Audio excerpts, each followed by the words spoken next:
Did you ever think you might be a lesbian? A friend of mine recently asked me, did you ever think you might be a lesbian, since that's the lifestyle you knew from home? Obviously, I have to answer this with a story. In the early spring, I could probably cut that line.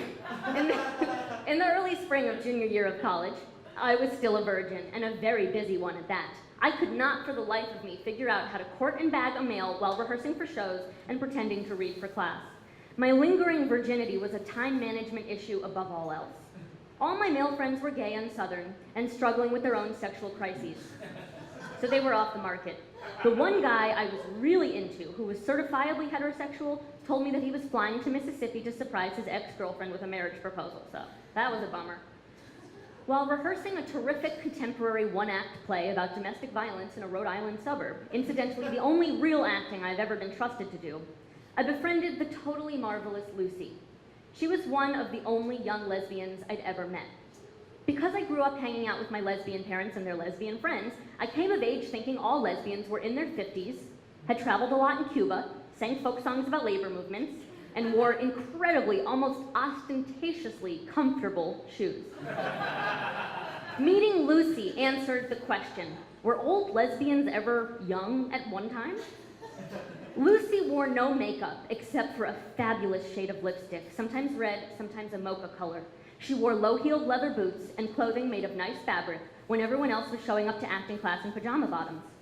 She had a bit of a tummy, but she made it work because she just didn't give a shit. And she was funny, like hilarious, and monstrously talented, except that she couldn't learn her lines or show up anywhere on time.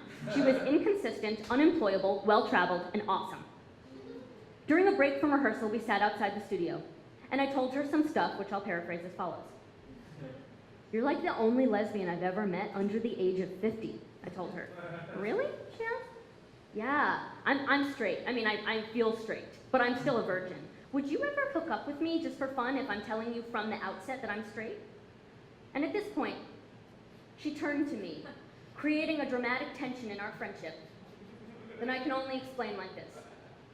Imagine Venus and Serena Williams immediately going from a family event, like, say, their uncle's birthday party, to playing against one another in the US Open just minutes later. Imagine the moment they get on the court and eye each other from across the net when they are no longer family and have switched unequivocally to playing for opposite teams.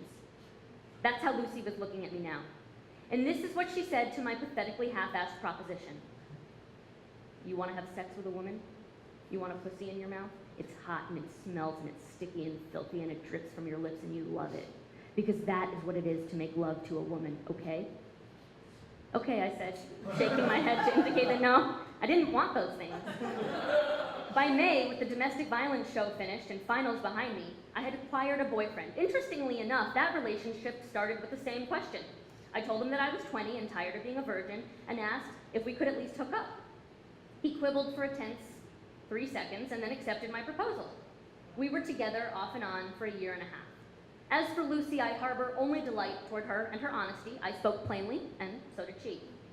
No, I don't think I'm a lesbian and that I ever was. Bi-curious? Sure. I would also like to go to the moon, but I'm not an astronaut, you know?